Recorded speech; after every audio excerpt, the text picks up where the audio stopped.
Le salon de l'emballage a ouvert ses portes à Cognac. Aujourd'hui, on attend 3000 participants dans une filière qui prend de plus en plus conscience de son impact sur l'environnement et qui se met petit à petit au développement durable. Le reportage de Jérôme Deboeuf et Christophe Guinaud.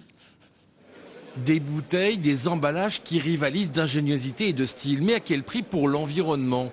Selon leurs créateurs, il y a le jetable et le durable.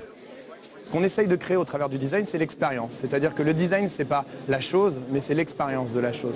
Et en fait, on ne jette jamais une bonne expérience. Même quand à un moment donné, c'est un emballage.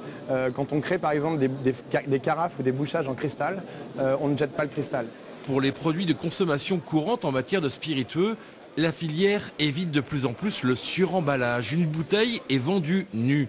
Pour autant, celles qui sont décorées affichent plus de qualités environnementales. On a eu des gros efforts de fait avec nos fabricants de matières premières, de façon à n'utiliser maintenant que des matières minérales naturelles, sans aucune adjonction, notamment de métaux lourds, que l'on pouvait trouver il y a quelques années. Une prise de conscience qui fait son chemin petit à petit chez les fournisseurs et les clients. On est dans une tendance qui se développe quand même plus qu'une tendance qui soit complètement mature.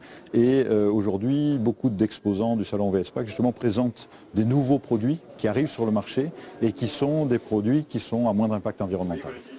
Mais c'est une autre génération qui devrait prendre à bras-le-corps cet aspect environnemental, comme en témoignent ces projets d'étudiants. Parmi eux, une bouteille qui se plante après son utilisation.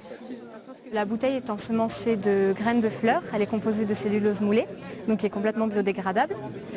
Le principe, quand on a fini la liqueur, est en fait de planter la bouteille dans la terre, dans son jardin, dans un pot. Le film plastique qui contient la liqueur de fleurs peut lui servir d'arrosoir. Et bien sûr, le liquide contenu dans ces bouteilles est à consommer avec modération.